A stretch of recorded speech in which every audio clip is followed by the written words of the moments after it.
အခုမှာတော့ရှင်းချမ်းလဲထိုးလို့ပြီးပြီနောက်ချမ်းလဲပြီးပြီဆိုတော့ဒါတွဲပြီးဆက်တဲ့နည်းလေးကိုပြောမယ်သူ့ရဲ့ပတ်တန်ကတော့3ချင်းတစ်ခါနဲ့ဒီနားမှာတိုင်တို့တစ်ခုထိုးမယ်3ချင်းနဲ့ဒီကိုဆက်တယ်3ချင်းဒီကိုဆက်တယ်အဲ့လိုမျိုးဆက်နည်းနဲ့ဆက်လို့ရတယ်ဆိုပြီးတော့ပတ်တန်မှာတော့ရေးထားတယ်ဒါပေမဲ့မကဒီမှာမှချုပ်ဒါလေးပို့သဘောကျတယ်ပေါ့နော်အဲ့လိုတွဲဆက်ရတာထက်မကချုပ်လိုက်ရတာကိုလက်ချုပ်နဲ့လိုက်ရတာကိုပိုကြိုက်တယ်အဲ့တော့လက်ချုပ်လေးလိုက်ပါမယ်လက်ချုပ်လိုက်လေးပြပေးတာပါကိုဆက်တတ်တယ်ဆိုရင်တော့ဒီမှာချီစားကိုဟိုဘက်တစ်ဘက်ကိုယူပြီးတော့မှတစ်ခါလေးတွဲပြီးချုပ်သွားလိုက်အောင်ပေါ့နော်ဒါဆက်ထားတာလေဒီဘက်အလှဘက်ကနေချိန်မယ်ဆိုရင်ဒီလိုလေးပါအားရဆက်ထားတာလေတဲ့ရမသိတာအောင်နော်ဒီလိုဆက်ရတာကိုပိုကြိုက်လို့ဒီလိုလေးဆက်ဖြစ်ပါတယ်အခုအဲ့လိုဆက်နည်းလေးကိုပြပေးမယ်ပေါ့နော်မောက်လုံးဒီလိုဆက်မယ်ဆိုလို့ရှိရင်ချုပ်ရင်းနဲ့လိုက်ချုပ်မယ်လက်ချောနဲ့ချုပ်တာပဲဖြစ်ဖြစ်ချောင်းတစ်ချောင်းတို့ထိုးပြီးတော့ပဲတခါလေထိုးရင်းဆက်သွားတာပဲဖြစ်ဖြစ်ရင်ဆုံးဆက်မယ်ဆိုတာနဲ့တခါလေကျွန်တော်တို့အထည်ရဲ့အလှဘက်နှစ်ခုကိုဒီလိုပူးထားပါမယ်ပြီးတော့မှအလှဘက်ကိုအပြင်မှာထားပြီးဆက်ပါတယ်အခုကျွန်တော်ဒီတိုင်းပူးတယ်အခုလိုလက်ချုပ်နဲ့လိုက်မယ်ပဲဖြစ်ဖြစ်တွဲတော့မယ်ပဲဖြစ်ဖြစ်အထည်တွဲတော့မယ်ပဲဖြစ်ကျွန်တော်တို့ဒီလိုမှတ်ချိတ်လေးတွေတော်တော်လေးလိုပါတယ်မှတ်ချိတ်မရှိရင်ကျွန်တော်ရှေ့ရဒီလိုမျိုးတွဲခဲ့တယ်လိုမျိုးပေါ့ချီမတူတာလေးနဲ့ဟိုဘက်တစ်ဘက်တွဲထားလိုက်ပေါ့နော်မှတ်ချိတ်လွယ်ကူမရှိတဲ့လူဆိုလို့ရှိရင်တော့ဒီလိုတွဲလို့ရတယ်ဒါကတော့ကျွန်တော်တွဲတဲ့နည်းလေးကိုတစ်ခါလေးပြတာပါအခုဒီမှာဒီဟာဆိုရင် V shape ယူတဲ့တိုင်ရဲ့တစ်ချင်းကျော်ဟာတိုင်ကိုယူထားတယ်နော်ဒီလိုလေးနဲ့တွဲပြီးဆက်မယ်ဟိုဘက်ပေါက်ဒီဘက်တစ်ပေါက်နှစ်ပေါက်လုံးနှစ်ခုလုံးတွဲလုံးပေါက်ယူထားတယ်နော်ဒီမှာချီကိုနှစ်လိုင်းသုံးပြီးဆက်လိုက်တယ်ချီလေးကမြင်ပြီးပြတ်လွယ်တာခါကြတော့တစ်လိုင်းနဲ့ဆိုရင်ပြတ်သွားမှာဆိုလို့ပေါ့နော်နှစ်လိုင်းသုံးပြီးဆက်ထားတယ်ချီကိုထုံးပြီးတော့ချီသိမ်းလိုက်တယ်ဒီမှာပဲခိုင်အောင်လို့နောက်တစ်ချက်ပြန်သုံးမယ်နော်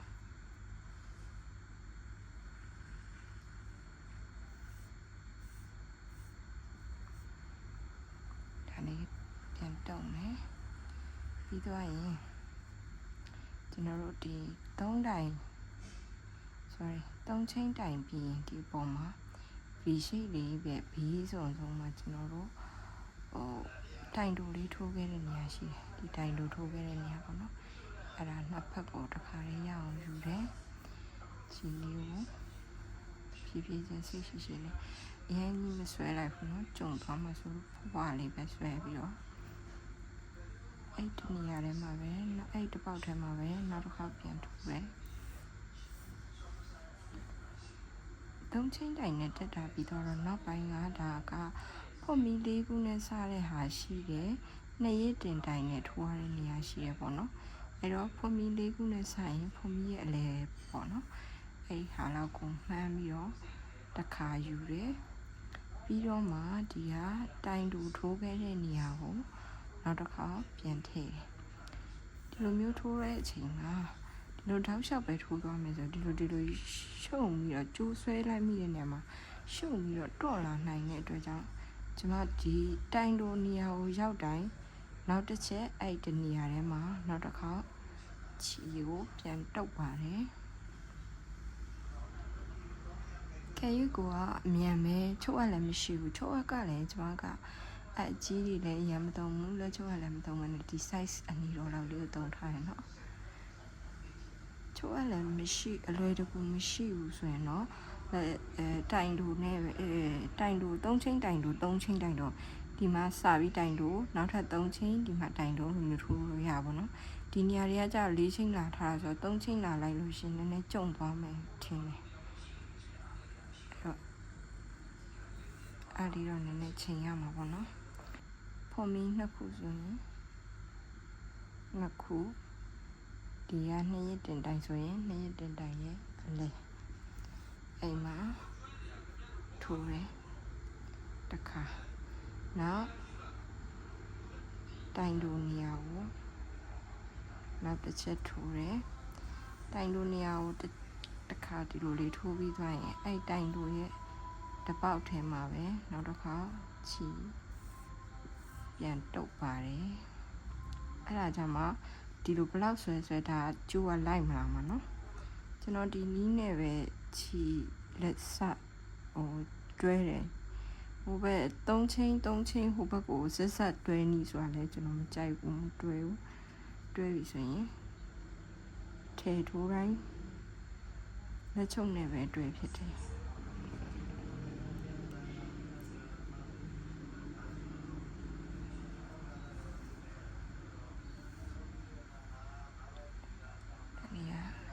ကျွန်တော်တို့ခရိုင်တုံနေကြနေရ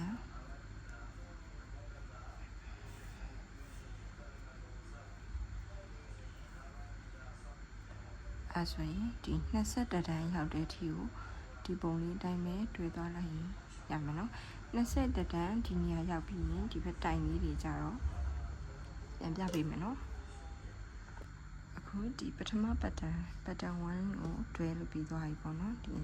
V shape ရဲ့နောက်ဆုံးနှာရောက်သွားပြီဆိုရင်ကျမတို့ပတ်တန်2ကိုစတွဲမယ်ပတ်တန်2ကိုတွဲတဲ့နေရာမှာကျမတို့ဒီမှာမှတ်ခိုင်ထားခဲ့တယ်နော်စထိုးလုံးကဒီကနေ12တန်းအထိကခါလက်ဂျိုင်းဝါအထိပေါ့နော်ဒီ14တန်းအပေါ်ဒီပဲချမ်း19တန်းနောက်ချမ်းဆိုရင်18တန်းပေါ့ရှေ့ချမ်းဆိုရင်14တန်းနဲ့ကျန်တဲ့3တန်းဒါကလက်အတွက်အဲ့ဒါကြောင့်ဒီနေရာမှာအမှတ်လေးမှတ်ခိုင်းထားခဲ့တယ်အဲ့ဒီကကျွန်တော်တို့တွဲမယ်ပေါ့နော်တွဲတော့မယ်ဆိုလို့ရှိရင်ဒီတိုင်းမှာပဲ3တိုင်လေးတွေနေရာမှာအခုတစ်ခေါက်ကြတော့ဒီနေရာမှာတစ်ခါချိတ်မယ်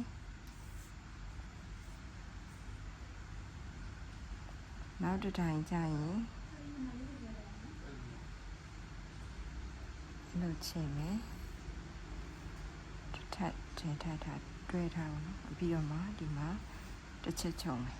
ဒီမှာလိုပဲတစ်ခါနှစ်ခါမြောက်မှာချုပ်တယ်လို့ပဲဒီလိုပဲတောက်လျှောက်ချုပ်သွားလိုက်ရင်ဒီနေရာရအောင်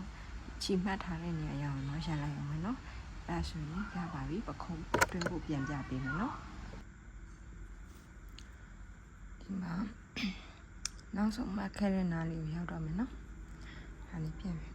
ပုံမှန်တိုင်းပဲရိုးတစ်ခါချုပ်တဲ့နေရာတစ်ခါရိုးတစ်ခါချုပ်တဲ့နေရာတစ်ခါအဲ့လိုထိုးသွားမယ်နော်အခုခါနိုင်လို့ပဲပုံမှန်ရိုးတစ်နေရာ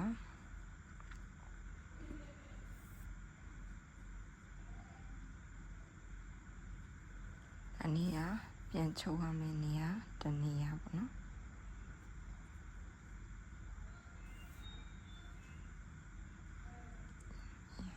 ဆိုရင်ထွက်လာမှာဆို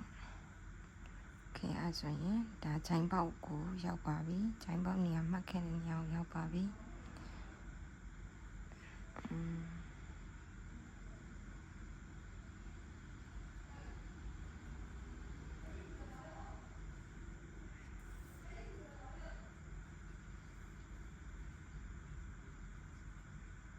တော့တခါလေးချုပ်မယ်ဂျိုင်းပေါက်မို့လို့စိတ်မချနှစ်ခါပြန်ချုပ်လိုက်ရနော်ဒါပြီးနော်ချီကိုဖြတ်ပြီးတော့မှတနေရာထဲမှာပဲတင်ရင်ချီရနှစ်ချောင်းဆိုထူနေမှာဆိုတော့ကျွန်တော်တော့ဒီဘက်ချမ်းတစ်ချောင်းဒီဘက်တစ်ချောင်းနှစ်ချောင်းအနာတက်လိုက်ပါတယ်ဒါပြီးအပေါ်ကိုပခုံးတွဲတာလေးပြမယ်နော်ဒီမှာတွဲလို့ပြီးသွားပြီပေါ့နော်ဘေးချမ်းလေးကိုတွဲလို့ပြီးသွားပြီဆိုတော့မတို့ပခုံးပဲချမ်းကိုထပ်ပြီးတော့တွဲမယ်သူ့လိုပဲ3ချင်းတိုင်3ချင်းတိုင်တို့တစ်ခု3ချင်းတိုင်တို့တစ်ခုနဲ့ဟိုဘက်တစ်ဘက်ကိုပူးပြီးတော့ထိုးသွားလဲရပါတယ်အမနဲ့အတူတူ ချုပ်အပ်နဲ့ပဲလိုက်ထိုးမယ်ဆိုရင်တော့ဒီဗီဒီယိုကိုတောက်လျှောက်ဆက်ကြည့်သွားလို့ရတယ်။ကဲ၍ချုပ်အပ်နဲ့မတွဲဘူးဆိုလို့ရှိရင်အနာကွက်တဲ့ဟာလေးကိုပဲကြော်ကြည့်လိုက်နော်ရတယ်နော်။ Okay ဒီမှာထုံးစံတိုင်းပဲကြီးစားမယ်။အခုကလည်းဒီရှေ့ချမ်းပေါ့နော်ရှေ့ချမ်းဒီ V ရှိတဲ့လောက်ကိုတွဲပြီးတော့မှဟိုဘက်တစ်ဘက်ချိတ်ထားတယ်တွဲထားတယ်ပေါ့နော်ရှေ့ချမ်း V က14ခုရှိတယ်14ခုရှိတော့ဟိုဘက်တစ်ဘက်ညီအောင်အလယ်လေးတွေမှာတခါလေထိုးရင်တွဲရင်းနဲ့ချော်သွားတာတို့ကြော်သွားတာတို့မဖြစ်အောင်လို့ဒီလိုလေးတွဲထားမယ်နော်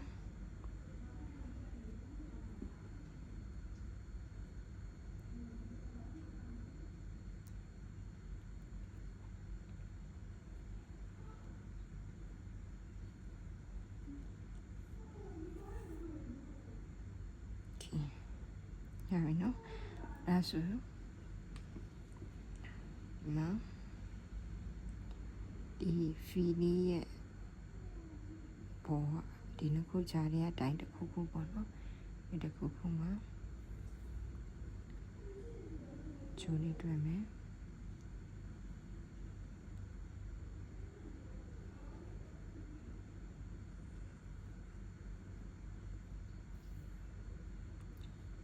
အခုံးတွဲတဲ့နေရာမှာတော့အချက်တိုင်းမှာတခါတည်းပြန်ပြီးတော့ချုပ်သွားမယ်နော် sorry V တိုင်းမှာတစ်ချက်ချုပ်တခါတည်းတိုးချက်တိုင်းမှာချုပ်သွားပါမယ်ဒီမှာခုနလိုပဲ V လေးတွေတိုင်းမှာတခါတည်းတစ်ချက်ထိုးနောက်တစ်ခါပြန်ချုပ်တစ်ချက်ထိုးနောက်တစ်ခါပြန်ချုပ်နေအဆုံးထိမှာဒီလိုထိုးပြီးတော့ချုပ်လိုက်တယ်ပြီးတော့ချီဟိုဘက်တစ်ဘက်ခွဲပြီးတော့စားတက်လိုက်တယ်ပေါ့နော်အနည်းကအကုန်လုံးကိုယ်တွေကိုအခုံးတော့တွဲလို့ပြီးသွားပါပြီတွဲလို့ပြီးသွားရင်အလှဘက်ကိုပြန်လှမ်းလိုက်မယ်နော်အလှဘက်ကိုပြန်လှမ်းမယ်လှမ်းပြီးတော့မလို့အခုဘာလုပ်ရမလဲဆိုတော့ဒီ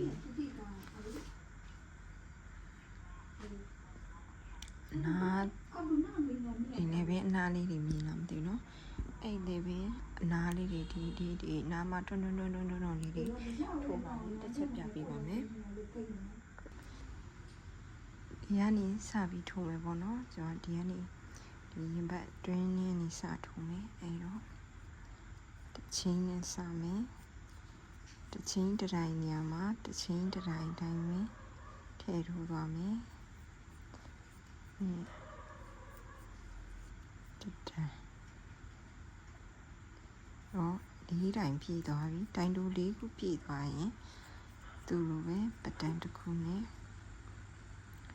သုံးချင်းစပါမယ်โอเคအဲ့ဆိုရင်နောက်တစ်ချင်းညမှာတိုင်းတိုးတစ်ခုတိုင်းရှိပေါ်မှာတိုင်းတိုးတစ်ခုတစ်ချင်းညမှာတိုင်းတိုးတစ်ခုတိုင်းရှိပေါ်မှာတိုင်းတိုးတစ်ခု၄တိုင်းပြည့်ရင်၄တိုင်းတိုး၄ခုပြည့်ရင်ချင်း၃ခုနဲ့ slip stitch လေးလုပ်ပြီးတော့ picot လုပ်မယ်တိုင်းတိုး၄ကပြည့်ရင်ချင်း၃ခုနဲ့ slip stitch လုပ်ပြီးတော့ picot ထိုးမယ်တိုင်းတိုးတိုင်းရှိပေါ်တိုင်းတိုးချင်းထဲမှာတိုင်းတိုးတိုင်းရှိပေါ်တိုင်းတိုး1နဲ့3ချင်းနဲ့ slip stitch လုပ်ပြီးတော့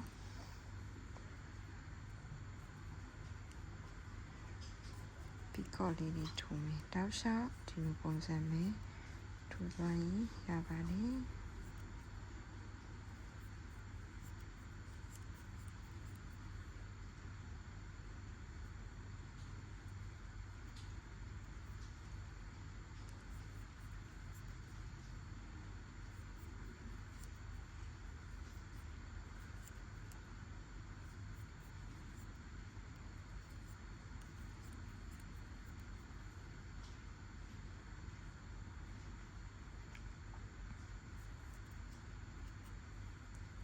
ကတိုင်တိုတိုင်တိုတိုင်တိုတိုင်တိုဒါဒီခုပြည့်တဲ့နေရာမှာ snip stitch လုပ်ရမယ်ဖီကောင်းညောင်းရတာပေါ့နော်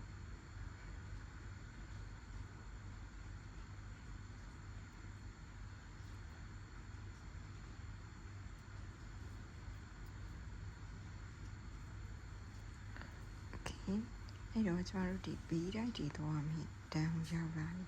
ပြီ B တိုက်တီသွားမယ်တန်းရောက်လာတဲ့အချိန်မှာကျမတို့ကဒီဟာတိုင်တိုင်းကိုချင်း3ခုနဲ့ညီမျှတယ်ဆိုပြီးတွေ့ရင်တိုင်းမှာ3ချင်းနဲ့ဝင်သွားမှာပေါ့နော်ဟောတဲ့ညကျမမနေအောင်ဒီအနေမှာတစ်ခုပေါ့နော်တော့မှာဘယ်လိုထိုးလဲဆိုရင်ဒီတိုင်နေကြထဲမှာဆိုရင်တိုင်တို့နှစ်ခါထိုးတယ်ပြီးရင်ဒီအဆက်နေရာလေးတွေမှာတစ်ခါထိုးလိုက်တာပေါ့နော်တစ်ဖက်နဲ့တစ်ဖက်တိုင်ချထားတဲ့အချာလေးကနေဟိုဘက်တစ်ဖက်အကွဲကြီးဖြစ်သွားမှာဆိုတော့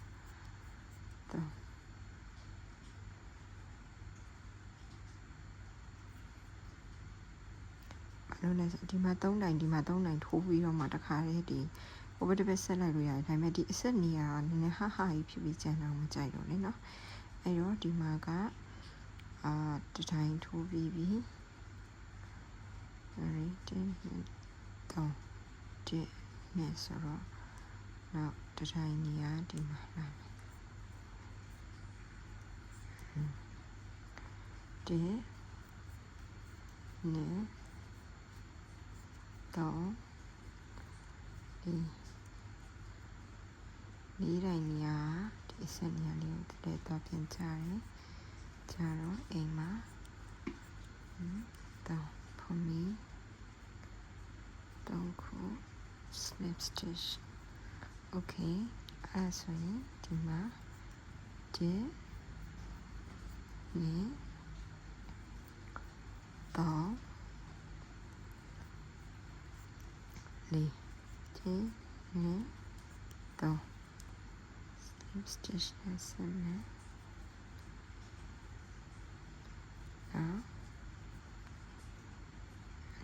ဒီဆိုတော့ဒီဆက်ရောက်တခါတော့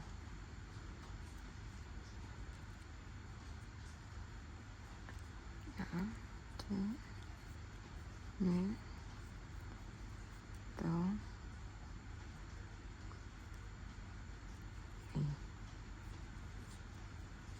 ဒီနဲ့တော့ဆက်မယ်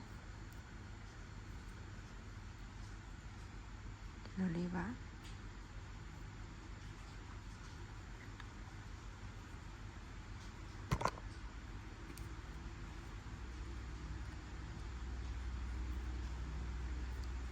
ဒီ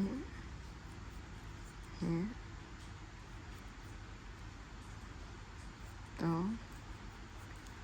လေးဒီနဲ့တော့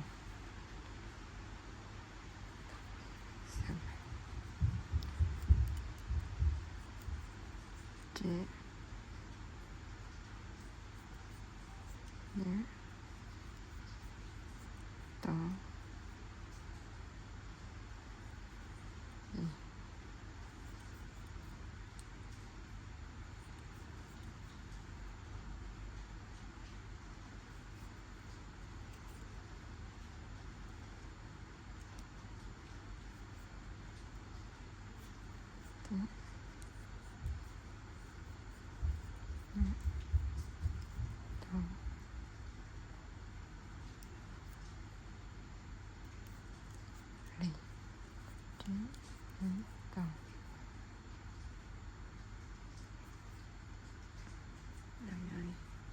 ဆောက်သွားမယ်